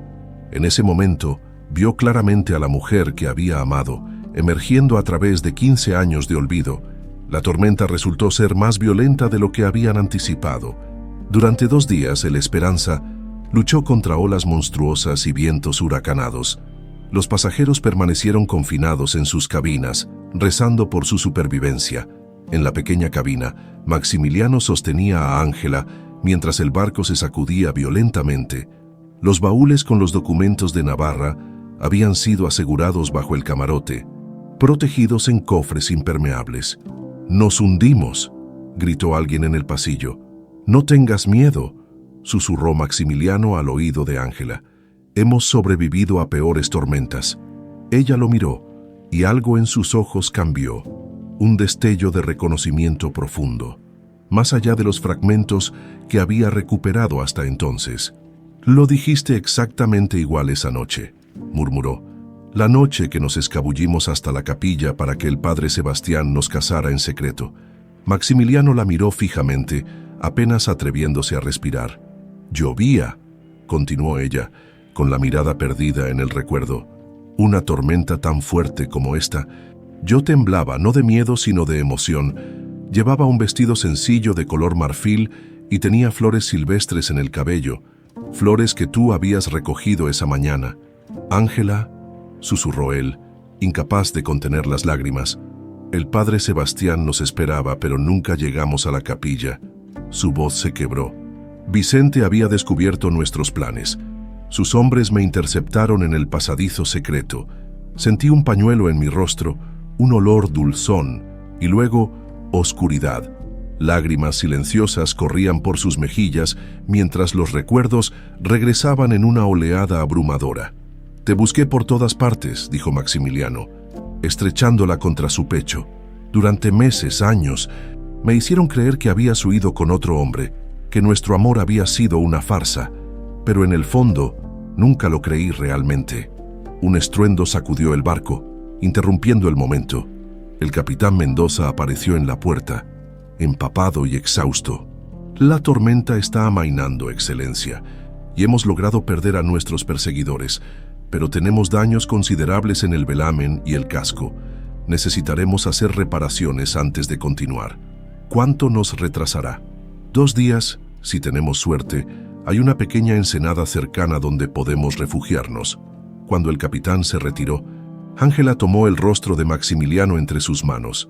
«Te recuerdo», dijo con voz firme. «No todo. Aún hay espacios en blanco, pero te recuerdo a ti, a nosotros. El dolor de tu ausencia ha estado conmigo todos estos años, aunque no supiera ponerle nombre». Él besó sus manos con devoción. «Y yo nunca dejé de buscarte. Aunque creía que era inútil, ahora debemos recuperar a nuestra hija y el reino que nos corresponde por derecho». Mientras tanto, en el palacio de los Montero, Vicente recibía noticias preocupantes. El mensajero, empapado y tembloroso, se inclinaba profundamente ante él. «Los navíos perdieron el rastro de la Esperanza durante la tormenta». «Señor, temen que haya naufragado», Vicente golpeó la mesa con furia. «Incompetentes, si Maximiliano y esa mujer regresan con pruebas del linaje navarro, todo mi plan se desmoronará». El consejero Alonso de Zúñiga, presente en la habitación, observaba con expresión impasible. «Quizás deberías considerar retrasar la coronación». «Don Vicente», sugirió con tono neutral, «al menos hasta confirmar el destino de tu hermano». «Imposible», rugió Vicente. «El rey no durará más de una semana. La ceremonia debe realizarse inmediatamente después de su fallecimiento, antes de que cualquier oposición pueda organizarse. Don Alonso asintió levemente, ocultando su satisfacción. Cada día que Vicente se obsesionaba más con su coronación, menos atención prestaba a la red de resistencia que se formaba bajo sus narices. «Como desees», respondió. «¿Y qué hay de la joven? ¿Seguirá participando en la ceremonia?» Vicente sonrió con malicia. «Por supuesto. Quiero que toda la corte la vea y reconozca su parecido con Ángela. Cuando cante durante la celebración, confirmaré lo que muchos sospechan, que es hija de Maximiliano y la Navarra. Luego revelaré cómo mi hermano traicionó a Castilla al mezclarse con una familia enemiga. Una estrategia audaz», comentó don Alonso. «¿Y si Maximiliano regresa antes?» «No lo hará», respondió Vicente con frialdad. «Y si lo hace, tengo a su preciosa hija. No se atreverá a interferir mientras ella esté en mi poder». Cuando el consejero se retiró, envió un mensaje cifrado a Magnolia a través de Isabel. «El águila vuela hacia el nido, la tormenta retrasa pero no detiene. Prepárate para cantar cuando las campanas doblen». El mensaje era claro. Sus padres estaban en camino, debían estar preparados para actuar durante la coronación. Magnolia guardó el papel en el fuego de la chimenea, observando cómo se consumía mientras tarareaba suavemente la melodía navarra. En el horizonte, el Esperanza navegaba con renovada determinación hacia Cádiz, impulsado por vientos favorables y la voluntad inquebrantable de sus pasajeros de recuperar lo que les pertenecía por derecho de sangre y de amor. El día que todos temían y algunos esperaban finalmente llegó. Las campanas de la Catedral de Madrid tañeron con solemnidad anunciando la muerte del rey. Para cuando el último eco se desvaneció entre los tejados de la ciudad, Vicente ya había puesto en marcha su plan. La coronación se celebraría en 3 días, un plazo tan breve que resultaba casi escandaloso. En sus aposentos privados, Magnolia escuchaba las campanas con el corazón encogido, según los mensajes cifrados de don Alonso. Sus padres habían llegado a Cádiz esa misma mañana, pero el viaje hasta Madrid tomaría al menos 2 días. Incluso cabalgando sin descanso, llegarían justo para la coronación. Si es que no había contratiempos. «Debo ganar tiempo», murmuró para sí misma mientras Isabel la ayudaba a vestirse. «Don Vicente ha ordenado un vestido especial para usted», informó la doncella, mostrándole una creación de seda azul pálido con bordados en plata. «Desea que lo use durante la ceremonia de coronación». Magnolia examinó el vestido con ojo crítico. «Es idéntico al que mi madre llevaba en el retrato cubierto del pasillo», comentó. Isabel asintió. Don Vicente lo mandó replicar exactamente. «Quiere que todos vean el parecido». La joven acarició la tela, pensativa. Vicente pretendía usarla como evidencia viviente, pero quizás podría utilizar ese mismo plan en su contra. «Isabel, necesito que me ayudes a modificar ligeramente este vestido». El palacio era un hervidero de actividad. Nobles de todas las regiones de España llegaban constantemente. Alojándose en las numerosas habitaciones preparadas para la ocasión, el Consejo Real se reunía en sesiones maratónicas, discutiendo los detalles de la ceremonia y el futuro del reino. Vicente observaba satisfecho cómo sus planes se materializaban. Había logrado que varios miembros influyentes del Consejo apoyaran su ascensión, combinando sobornos, amenazas y promesas de poder. Otros, como don Alonso de Zúñiga, mantenían una postura cautelosa, pero no abiertamente opositora. «Todo está listo, señor», informó su secretario. «La ceremonia se realizará según lo planeado, y el arzobispo ha confirmado su participación». «¿Alguna noticia de Maximiliano?», preguntó Vicente, aparentando despreocupación. «Ninguna confirmada, Excelencia. Los rumores sugieren que su barco pudo haber naufragado durante la tormenta de la semana pasada». Vicente sonrió, pero sus ojos permanecieron fríos. «Una lástima. Mi hermano siempre tuvo mala suerte con las tormentas». Cuando el secretario se retiró, Vicente se dirigió hacia la sala donde mantenían oculto el retrato de Ángela. Lo descubrió, contemplando aquel rostro que tanto se parecía al de Magnolia. La imagen mostraba a una joven hermosa, con un vestido azul pálido, sosteniendo discretamente un medallón idéntico al que había descubierto que Magnolia llevaba siempre consigo. «Debí matarte con mis propias manos», murmuró al retrato. «Un error que no cometeré con tu hija si es necesario». La mañana de la coronación amaneció despejada y luminosa, como si el cielo mismo quisiera presenciar el espectáculo que estaba por desarrollarse. Las calles de Madrid se llenaron de gente que acudía a ver pasar la comitiva real hacia la catedral. En sus aposentos, Magnolia se preparaba con aparente docilidad. Había accedido a todas las demandas de Vicente. Usaría el vestido azul, cantaría durante la celebración posterior e incluso había ensayado una elaborada reverencia que realizaría ante el nuevo rey. «Te ves exactamente como ella», comentó Vicente al verla, una mezcla de admiración y recelo en su mirada. «¿Como quién, Excelencia?», preguntó Magnolia con fingida inocencia. Vicente sonrió sin humor. «Pronto lo sabrás, querida. Hoy es un día de revelaciones». La gran catedral de Madrid resplandecía con la luz de cientos de velas y lámparas de aceite. Los nobles ocupaban sus lugares asignados según su rango, mientras los miembros del Consejo Real se situaban en un lugar privilegiado cerca del altar. Don Alonso, desde su posición, observaba discretamente las entradas, buscando alguna señal de Maximiliano y Ángela. Vicente avanzó por la nave central con paso majestuoso, seguido a corta distancia por Magnolia, quien mantenía la cabeza ligeramente inclinada en señal de modestia. Los murmullos se extendieron entre los asistentes más ancianos, que reconocían el extraordinario parecido de la joven con la dama desaparecida años atrás. La ceremonia comenzó con la solemnidad esperada. El arzobispo pronunció las palabras rituales mientras Vicente permanecía arrodillado ante el altar, aparentando una humildad que estaba lejos de sentir. Cuando llegó el momento de la coronación propiamente dicha, un silencio expectante llenó la catedral. El arzobispo levantó la corona, preparándose para depositarla sobre la cabeza de Vicente. Cuando las puertas principales se abrieron con estrépito, todas las cabezas se volvieron hacia la entrada, donde dos figuras permanecían de pie, iluminadas por la luz que entraba desde el exterior. «Detengan esta falsa coronación», resonó la voz de Maximiliano por toda la catedral. Vicente se puso de pie, su rostro contorsionado por la furia y la sorpresa. «¡Guardias!», gritó, pero nadie se movió. Don Alonso había asegurado que los hombres clave estuvieran de su lado en este momento crucial. Maximiliano avanzó por la nave central, con Ángela a su lado. Ella vestía con sencillez, pero dignidad. Su cabello recogido en una trenza adornada con pequeñas flores blancas. En su cuello brillaba un medallón idéntico al que Magnolia llevaba oculto bajo su vestido. «Mi hermano Vicente no tiene derecho al trono», declaró Maximiliano con voz firme. «Ha conspirado, traicionado y asesinado para obtener el poder que nunca le correspondió por nacimiento». Los murmullos se extendieron por la catedral como fuego en un campo seco.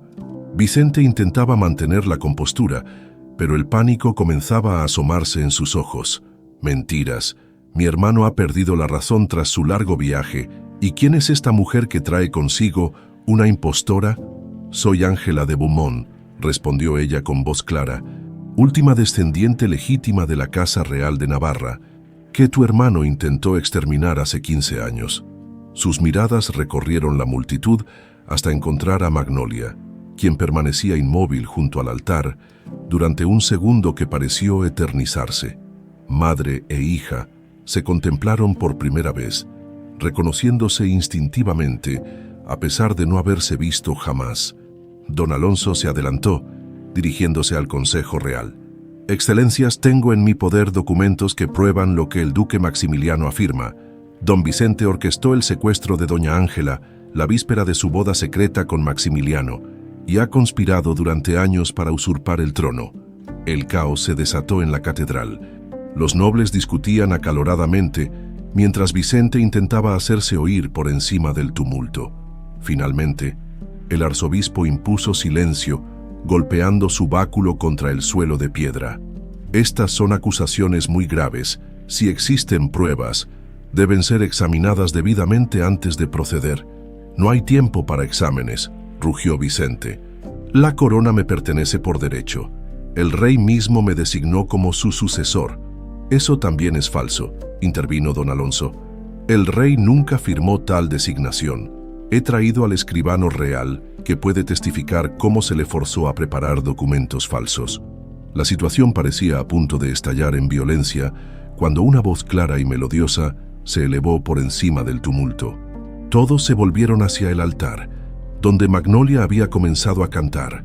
No era cualquier canción, era la ancestral melodía navarra que conectaba a las 3 generaciones presentes en la catedral. Su voz, cristalina y poderosa, llenó cada rincón del recinto, silenciando las discusiones como si poseyera un poder mágico. Ángela, conmovida hasta las lágrimas, avanzó lentamente hacia su hija mientras la melodía continuaba. Cuando llegó a su lado, unió su voz a la de Magnolia, creando una armonía perfecta que erizó la piel de todos los presentes. En ese momento, algo extraordinario ocurrió. Los últimos fragmentos de memoria de Ángela regresaron en una oleada abrumadora. Imágenes de su embarazo, sensaciones, conversaciones con Josefina, planeando proteger a su bebé no nacido. Todo volvió con claridad absoluta. Madre e hija se abrazaron por primera vez, mientras sus voces entrelazadas resonaban en la catedral como un solo ser dividido en 2 cuerpos. Maximiliano se unió a ellas, colocando una mano sobre el hombro de cada una. La imagen de la familia reunida, con la melodía navarra como telón de fondo, creó un momento de tal poder emocional que incluso los más escépticos entre los nobles se conmovieron. Vicente, viendo cómo su plan se desmoronaba, mostró finalmente su verdadera naturaleza. «Sí lo hice», gritó, su rostro deformado por el odio. «Ordené su secuestro porque ella nunca debió regresar. Una Navarra en el trono de Castilla destruiría todo lo que nuestra familia construyó con sangre». Su confesión pública provocó jadeos de asombro entre los asistentes. Don Alonso aprovechó el momento para dirigirse nuevamente al Consejo Real.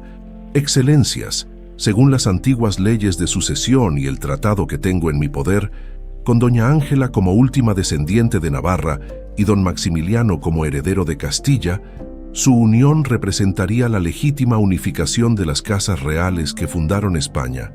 El Consejo deliberó brevemente, antes de que su portavoz se pronunciara. «La coronación queda suspendida hasta que se examinen todas las pruebas. Don Vicente quedará bajo custodia, y el Consejo Real asumirá temporalmente el gobierno». Mientras los guardias se acercaban para escoltar a Vicente fuera de la catedral, Magnolia, aún abrazada a su madre, sintió que un ciclo se completaba.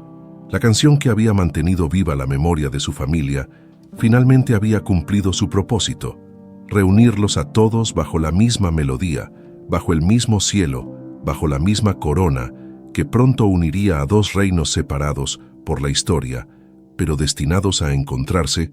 Una suave brisa primaveral mecía las flores blancas que adornaban el altar de la pequeña capilla del Palacio de los Montero.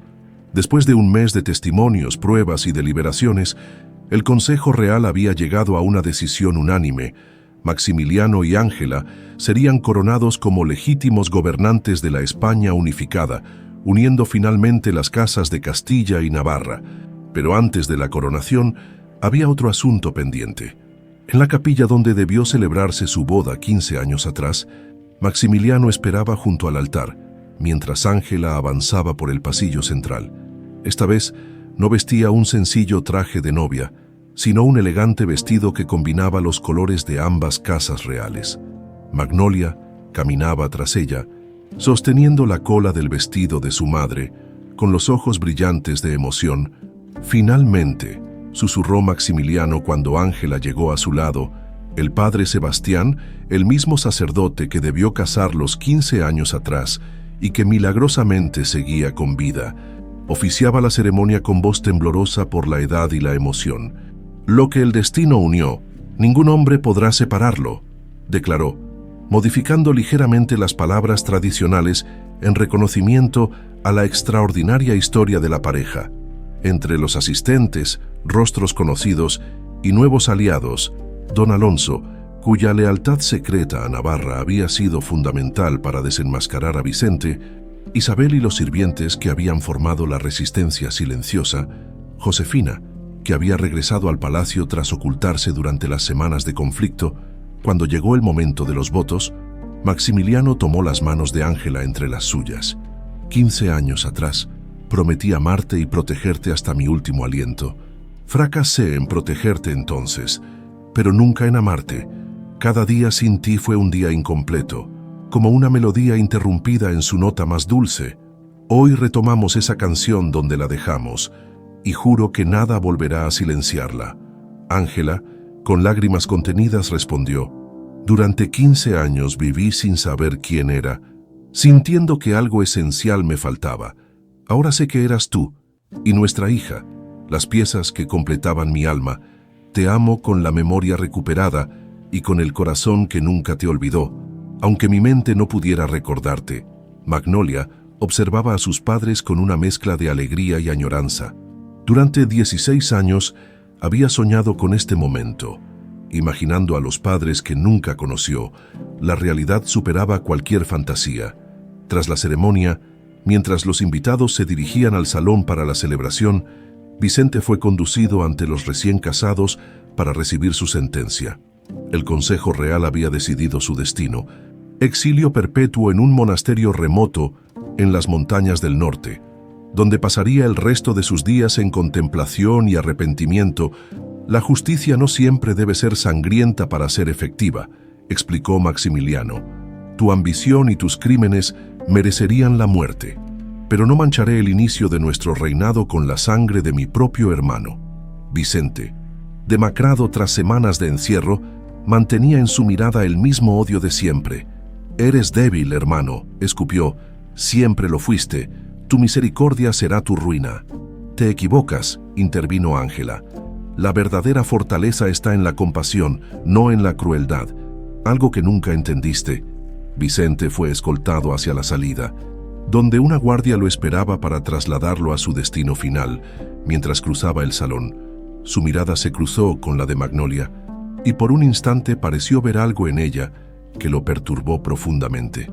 Tiene los ojos de nuestra madre, murmuró a Maximiliano antes de desaparecer por la puerta. Los mismos que me miraban con decepción. La ceremonia de coronación se celebró 3 días después en la Catedral de Madrid, con toda la pompa y circunstancia que tal evento merecía.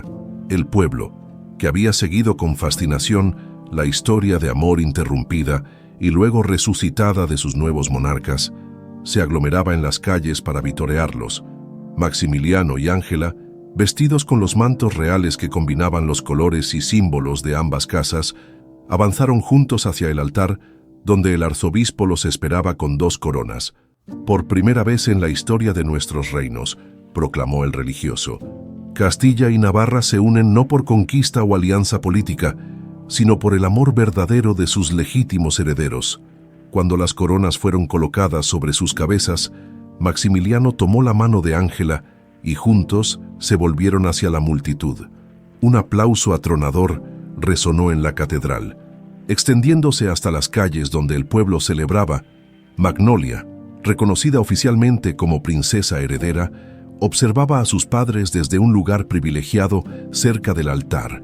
Su vestido, azul como el cielo de primavera, llevaba bordados tanto el emblema de Castilla como el de Navarra, símbolos de su doble herencia. Tras la ceremonia durante el banquete real, llegó el momento que todos esperaban. Magnolia se dirigió al centro del salón, donde un pequeño conjunto musical aguardaba. Con un gesto, pidió silencio a la multitud. Hoy quiero ofrecer un regalo a mis padres y a nuestro reino unificado, anunció con voz clara. Una nueva canción, nacida de la antigua melodía navarra que nos mantuvo unidos a través del tiempo y la distancia, pero enriquecida con elementos castellanos, que esta música simbolice la unión de nuestras tierras y nuestros corazones. Comenzó a cantar, y la melodía que surgió de su garganta era a la vez familiar y nueva. Las notas ancestrales de Navarra se entrelazaban con motivos castellanos, creando una armonía perfecta que conmovió a todos los presentes. Pronto, Ángela se unió a su hija. Sus voces tan similares que parecían un solo ser dividido en 2 cuerpos. Para sorpresa de todos, Maximiliano también se sumó, aportando una profunda voz masculina que completaba la armonía familiar. Los 3, unidos por la sangre y por el canto, crearon un momento de belleza tan perfecta que muchos invitados no pudieron contener las lágrimas. «El nuevo himno del reino unificado», declaró don Alonso cuando la canción terminó, «que se enseña en cada rincón de nuestras tierras como símbolo de la unión lograda no por la espada, sino por el amor». Días después, la familia real visitaba la tumba recién erigida para Josefina en el jardín del palacio. La fiel sirvienta había fallecido pacíficamente durante su sueño la noche anterior. Como si hubiera aguardado únicamente para ver cumplida su misión, «Cumplió su promesa hasta el final», dijo Ángela, colocando flores blancas sobre la lápida. «Protegió a nuestra hija, preservó nuestro secreto y regresó para reunirnos». Maximiliano asintió con un nudo en la garganta. Josefina había sido mucho más que una simple criada. Había sido la guardiana de su familia, el puente que atravesó el abismo de 15 años para reunirlos. «Le debemos todo», murmuró. Magnolia se arrodilló junto a la tumba, colocando su mano sobre la fría piedra. «Adiós, abuela», susurró. «Tu canción vivirá en nosotros para siempre». Mientras se alejaban, Ángela tomó el medallón que colgaba del cuello de su hija, idéntico al suyo propio. Lo abrió, revelando el sello real de Navarra y un mensaje grabado que hasta entonces Magnolia nunca había notado.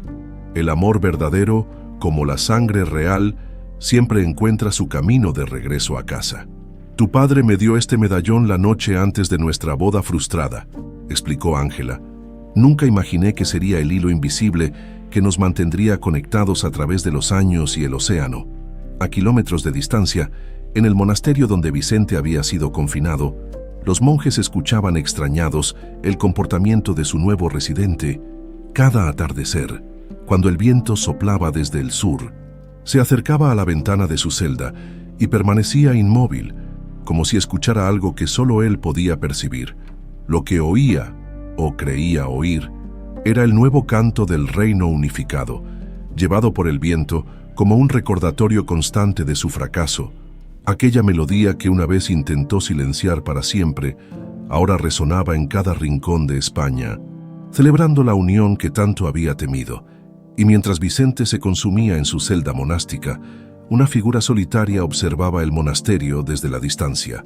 Un hombre con insignias francesas guardaba entre sus ropas una carta con el sello real de Francia.